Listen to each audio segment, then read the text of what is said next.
Hi friends, and welcome to Book a Day for Little Learners. Today I'm going to read you Dr. Seuss's book, If I Ran the Zoo. It says McGrew's Zoo. It's a pretty good zoo, said young Gerald McGrew, and the fellow who runs it seems proud of it too. But if I ran the zoo, said young Gerald McGrew, I'd make a few changes. That's just what I'd do. The lions and tigers and that kind of stuff they have up here now are not quite good enough. You see, things like these in just any old zoo, they're awfully old-fashioned. I want something new.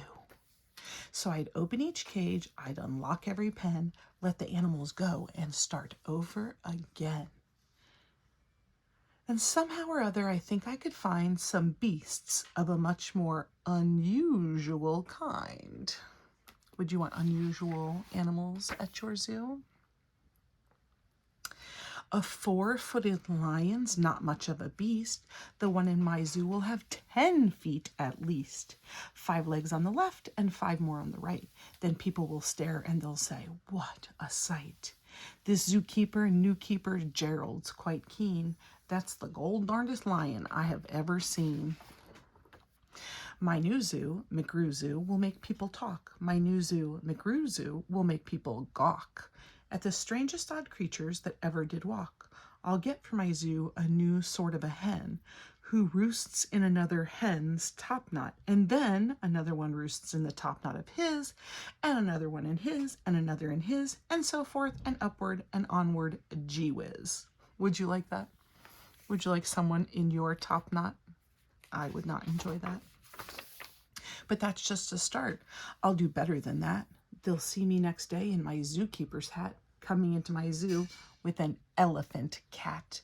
They'll be so surprised they'll all swallow their gum. They'll ask when they see my strange animals come, where do you suppose he gets things like that from? His animals all have such very odd faces. I'll bet he must hunt them in rather odd places. And that's what I'll do, said young Gerald McGrew. If you want to catch beasts you don't see every day, you have to go places quite out of the way. You have to go places no others can get to. You have to get cold and you have to get wet too. Up past the North Pole where the frozen winds squeal, I'll go and I'll hunt in my Skeagol-mobile and bring back a family of what do you know? And that's how my new zoo, McGrew Zoo, will grow. They kind of look like walruses, don't they? I'll hunt in the mountains of Zamba-Matant with helpers who all wear their eyes at a slant, and capture a fine fluffy bird called the bustard who only eats custard with sauce made of mustard, and also a very fine beast called the flustered who only eats mustard with sauce made of custard. I'll catch him in caves and I'll catch him in brooks. I'll catch him in crannies. I'll catch him in nooks then that you don't read about in geography books. I'll catch him in countries that no one can spell, like the country Mada-fa-Pada-fa-Pel. In a country like that, if a hunter is clever, he'll hunt up some beasts that you never saw ever.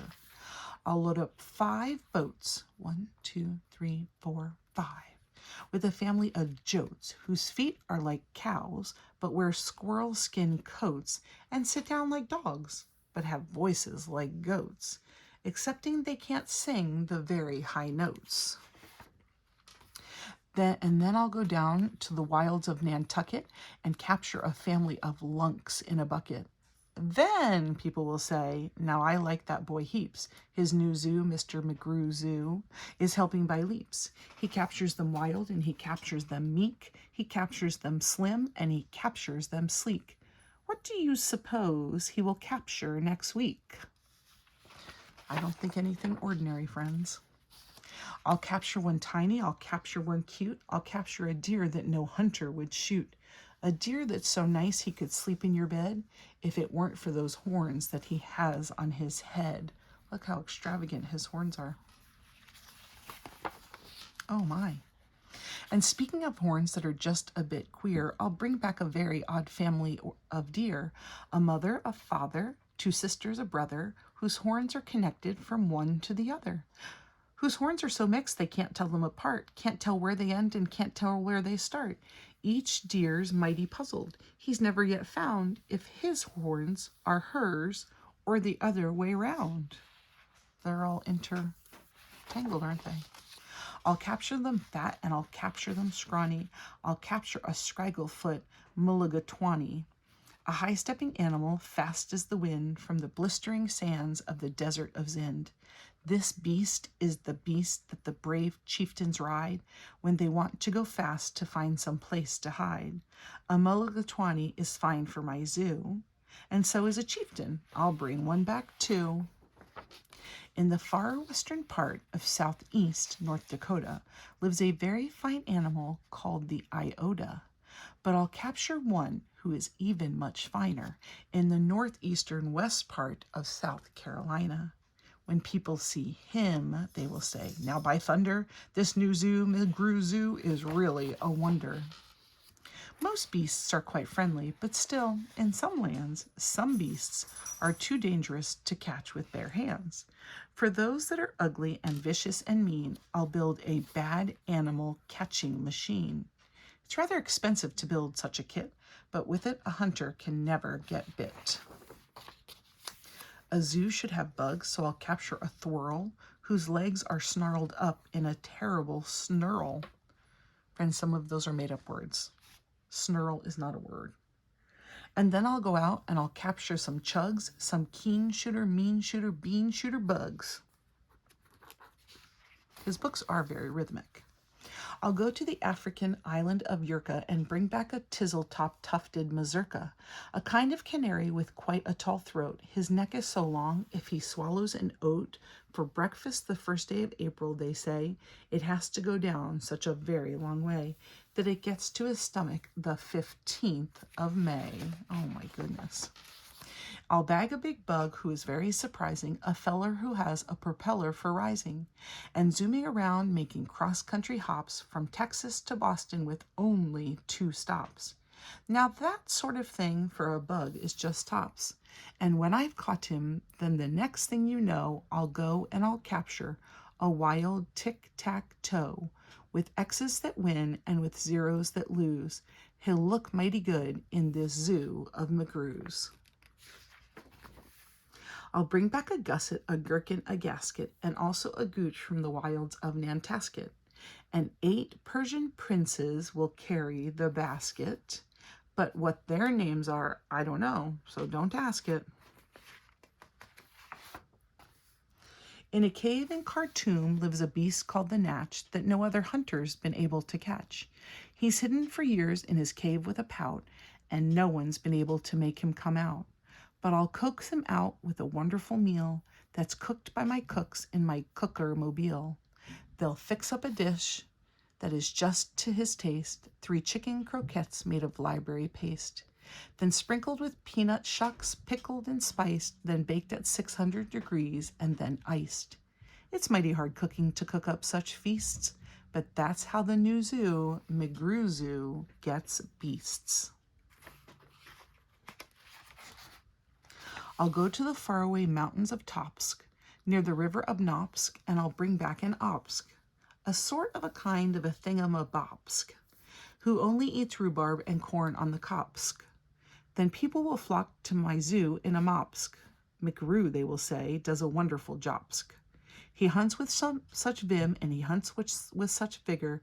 His new zoo, McGrew Zoo, gets bigger and bigger. Lots of nonsense words in there. And speaking of birds, there's the Russian Paluski, whose headski is redski and belly is blueski. I'll get one of them for my Zooski McGrewski. Then the whole town will gasp, "Why, this boy never sleeps. No keeper before ever kept what he keeps.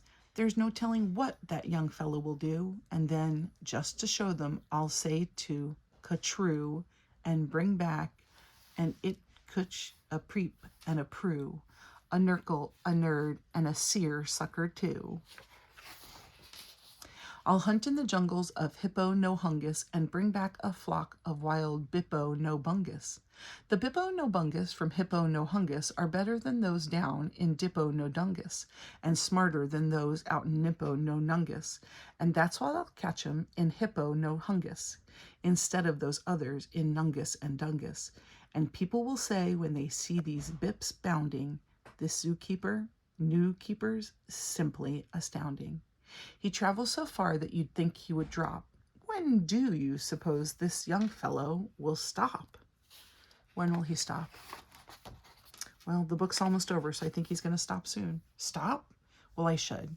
But I won't stop until I've captured the Fisma Wisma Dill, the world's biggest bird from the island of Gwark, who only eats pine trees and spits out the bark. And boy, when I get him back home to my park, the whole world will say young McGrew's made his mark. He's built a zoo better than Noah's whole ark.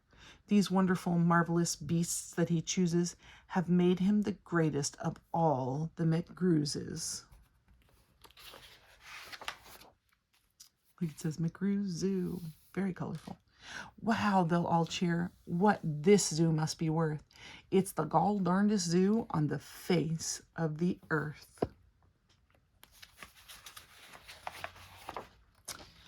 Yes, that's what I'd do, said young Gerald McGrew. I'd make a few changes if I ran the zoo. Friends, what would you do if you ran the zoo? What changes would you make? Friends, I do want to make a note about this book. Dr. Seuss wrote it many decades ago, and zoos are run differently now. Of course, most zoos try and have natural habitats, not lions in small cages and things like that. But the book is also no longer culturally appropriate. There are some words that are used and some pictures that are used that would now be considered offensive, that back then Dr. Seuss wasn't knowledgeable in the ways that that might hurt someone's feelings or offend them. So please be aware of that when you read this book. Maybe have a discussion with the person you live with about your thoughts on that book. If I Ran the Zoo was a young boy's fantasy about all of the ways he would change the zoo if he was able to run the zoo. I hope you enjoyed this story today, and I will see you tomorrow for another Dr. Seuss story.